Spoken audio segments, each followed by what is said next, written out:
Well, hey, I am so thankful you are here. My name is Pastor Nathan Schultz. I don't think I introduced myself. With me, Aiden was helping us out earlier, but I am thankful you are here. We're going to look at that story of Jesus and Simon the Pharisee today. It is a story about seeing something you might have otherwise missed. It's a story about seeing. And as I was thinking this last week, I know that I employ and use something I like to call selective vision. Selective vision. Okay, so think about when you wake up in the morning and you need to get out of the house, but you left a mess, right? And you have to pretend that it's not there just so you can get it out of the house in the morning, right? It's the chair in the corner that has like the not dirty but also not totally clean clothes, right? And it's just that chair. It's the corner that you choose not to see, right? You use selective vision. And then if you live in the city or if you drive into the city, compassion fatigue can set in, right? And as you get off any exit off of 44 or 64, what happens is you have to use selective vision. Do you guys know what I'm talking about? Like there's someone there, you know they're there, and you have this like little crisis of like, what should I do? And honestly, selective vision says, I just need to get to work. I just need to get through. And so you do that. So then I get to work and I sit at a table here, and the other day I saw someone with like a full coffee walk straight up to the trash, and I saw them just dump a wet coffee into the trash, right, making like a soppy mess, and I had to pretend I did not see it, to be honest. It made me so mad at the idea of one of our baristas lifting out the garbage and having coffee dripping out the bottom, right? Pretend I didn't see it. For you, I'm sure you go to work and there's like a little gossip crowd. You have to decide if you're going to pretend to see it or not, right? You have to wonder if you're actually going to acknowledge. You have to use selective vision just to get through the day. There's enough work, you're pulled in every direction, so you can't see everything. And then there's kind of like that thought experiment some people use, and it's like, what if Jesus walked around St. Louis in 2023, right? What would that guy be like? What would he do? And first, I think when you answer that question, you actually think Jesus would do whatever you think is important, right? That's the first thing you do. He'd smite your enemies and be kind to you, right? I don't know exactly what he would do. I know, though, that he would be slow, right? I just imagine him wandering, not really getting too far across the city, but he would be slow. And if the Gospels prove anything to us, it's that he would see things that you would otherwise miss. He'd be inefficient, he probably wouldn't have a job, but he would see people and he would tend to them. Because that's what the gospel tells us about Jesus, that he sees people, he has compassion, he meets them where they are, he rescues them. He's a healer. He is also God. And today you heard a story about a Pharisee who invited Jesus back to his home for a meal. And then the Pharisee, the Simon, chose not to see something that was plain as day. So here's a little bit of what was happening. It says Jesus was at Simon's home and he was reclining on a pillow, right? And have you ever gone to someone's house and like laid down? That's kind of a vulnerable position. I would never assume you could invite me over and I would just be like, yeah, I'm going to take the couch, the whole thing, right? But here's Jesus at this meal and he lays down. And it says this funny word in the text here. It says, and behold, a woman seems to show up. Now, behold is kind of like this word where something you didn't see before is all of a sudden there. Behold, a messenger of the Lord. Behold, an angel, something. And so almost like in this text, it's pretending like when Jesus was in this room, there was a woman like skulking over in the corner, kind of biding her time, and no one seemed to see her. Then there's this scene, it just blows up. It says that this woman actually takes this jar of, cologne perfume, and she breaks the jar, she pours it over Jesus' feet, and Jesus, once again, vulnerable position, laying down. And everyone's a little bit horrified at the spectacle, not the least to say the host of the party. The religious leader, Simon, is horrified by the spectacle, and for a couple of reasons. There's a woman who seems to be on the outskirts of society. We don't know exactly her story, but she seems to be more used than actually loved. I think we can say that. That's what we pick up from the text. But she's there, and it has to be for Simon an embarrassment. Right? Like, I invited this man over to see if he was a prophet, and now I have a woman who doesn't hang out with us. And Jesus, just so you know, I don't usually have women like this in my house, right? She just showed up. Simon ignores her. He doesn't see the woman and her actions. He tries not to see because it's an embarrassment upon himself. And actually, what happens is that Simon sees the woman negatively, but he does it because I think Simon has a distorted vision of himself. I think the religious leaders of the day, and we all fall into this trap, can have this kind of distorted vision where we have blind spots of ourselves. It is not easy to come to honest conversation with parts of yourself that you would rather not be seen. And so if you're a religious leader, what you do is just project it onto someone else. We've all agreed she's a woman of the night of some kind. She's the problem, not me. It's funny because Simon then says, if this Jesus was a prophet, he wouldn't let this woman touch him that way. But when have you ever seen Jesus turn away the touch of another person? As if Jesus himself could be touched by someone who was sinful and then become ruined himself, right? Not at all, because we know in the gospel what we see is that Jesus is not worried about being touched by evil. He's not worried about being touched by darkness and sin. Instead, in the gospel, what we see is Jesus wholly embracing the darkness. He takes on all of your sin, everything about you. He puts it onto himself so that you find yourself forgiven and set free. Jesus is not afraid of being touched by you. And so he reaches out his hand and he finds you for himself. It is such good news. But Simon is so embarrassed that this woman would be at the party. But Jesus isn't. No, Jesus sees the woman. Everybody missed her. Everybody had this selective vision, but Jesus saw her. And so Jesus does something. He goes to Simon and says, Simon, I have something to say to you. And the Simon says, okay, tell me. And what Jesus does is what he does all throughout the Gospels, is which he tells stories to try to bring you along to discover something new about God and even something new about yourself. We call them parables. See, Jesus could have just smacked you upside the head and said, this is how it is. And instead, he invites you in to hear a story. This is the story that Jesus tells.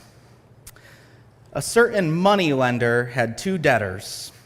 One owed 500 denarii and the other 50.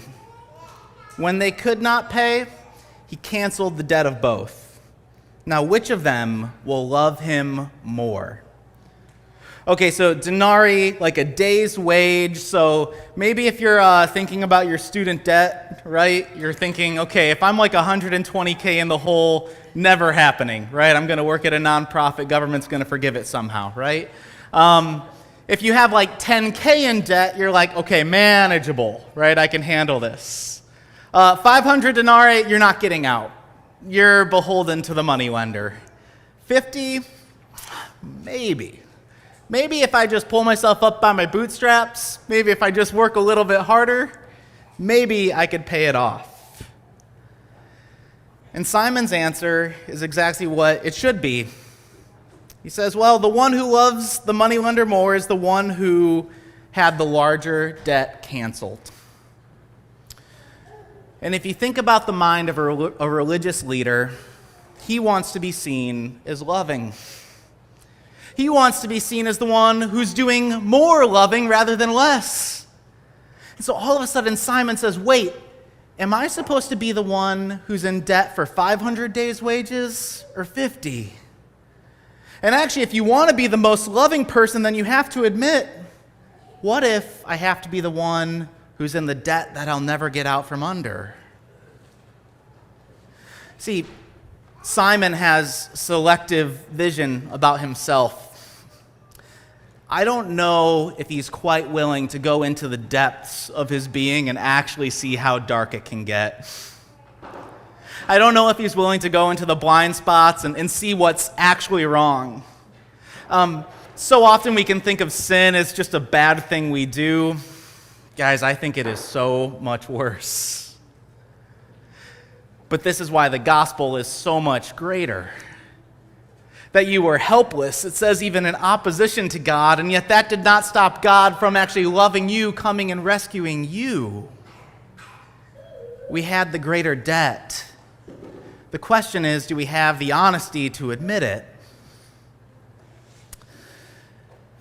Maybe you've had this experience where you're talking with a friend and like for you, you're like, man, this Jesus stuff means so much to me. Like, I believe it. It's all true.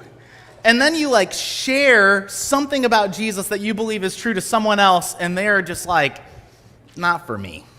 It's just, I don't need it. And I don't think it's the whole picture, but I think there's a small picture in that moment of saying, I don't really need it, that people have a false vision of themselves. I don't think they're willing to grapple with the darkness that exists in them and even the darkness that exists outside of them. I don't think they're willing to deal with the helplessness and actually how beat down, depressed, and anxious we all really are. See, what we actually need is some people can kind of just rationalize the whole situation, the pit we're in their minds. They can kind of compensate. They can say, well, I do some good stuff. I think I'm fairly kind. I think I'll be all right. On the other end of the spectrum, you can just say, I'm the worst. I'm just completely unlovable. And the good news to that is that Jesus sees you differently. Jesus does not see you in your sin and the mess you've made. And Jesus does not actually even see you as the person who's been hurt and beat down by sin. So often the way we experience sin is not just what we do, but what's been happening to us. And you need to know that when Jesus sees you, he sees you as he created you. He made you his own. There's no part of you that he thinks is disgusting. He does not look in the mirror the way you look in the mirror. He does not see the gross parts that age and don't look so good. No, Jesus just sees you because of what he's done for you. He sees you as his own. See, Jesus goes on to enumerate that this woman is the one who did the right thing, and it's not that you need to go break the perfume and put it on my feet or any other religious leader's feet or even Jesus' feet. It's that this woman knew something about herself. She had an honesty. She knew there was no other way. Instead, she knew that she needed Jesus.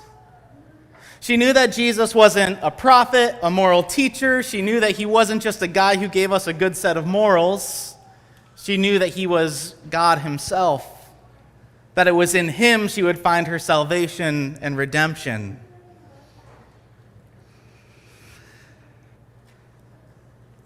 See, we use selective vision because we just need to get through life. I totally get it. Life pulls you in all kinds of directions. It's exhausting.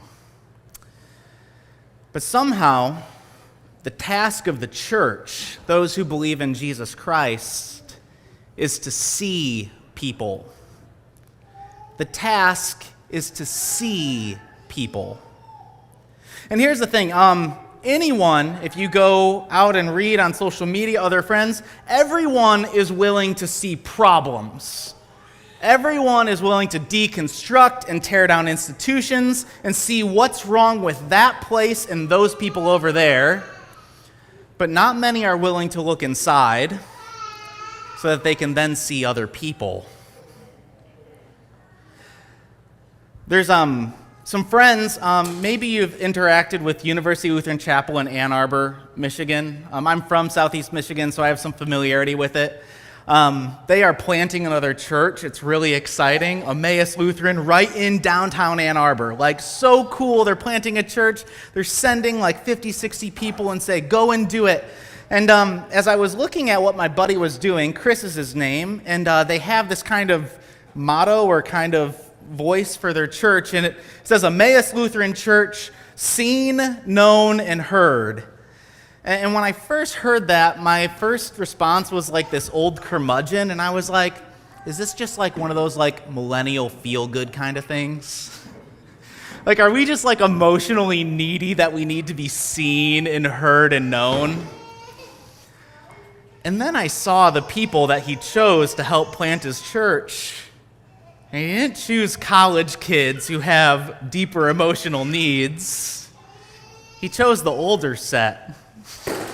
He brought along older people who knew that they needed to be seen and known and heard.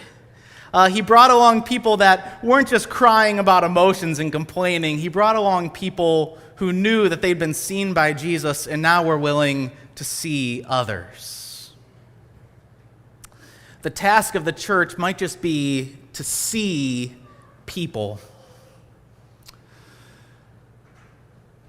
When you gather here, that is your task as well.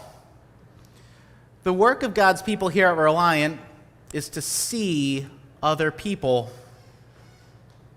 See, you've been rescued, you've been saved, you've been made new. There's no pretense. You don't have to prove yourself. You don't have to become something. You just have been seen by God. You've been rescued, and now the task is to see others, to meet them where they are. I hope my friend Shane watches this. He is a general manager of a coffee shop, Comet Coffee. Everybody go get their croissants. They're so good. They're so good. Go in there, help him out. But he and I have been talking for a couple months now, and he says this thing that at first I was a little bit rubbed the wrong way. And he says, you know, Nathan, you're a pastor. I'm a manager of a coffee shop. Our jobs are pretty much the same thing. I was like, okay, I'll let you talk this out. And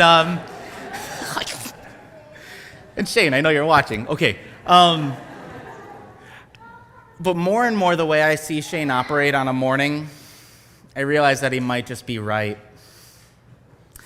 Shane has a way of seeing people. A lot of his customers, they work from home. They won't see other people for sometimes the entire day or days on end. But somehow he has this ability to see people. I can't help but think that, Shane, Jesus is probably working through you, whether you want to acknowledge it or not. But Jesus is doing something in your life, and that's amazing. There's something about being seen. There's something about seeing others. And that's who we get to be here at Reliant. We take a moment, no pretense. We don't have to prove ourselves. We see those around us in worship. Amen.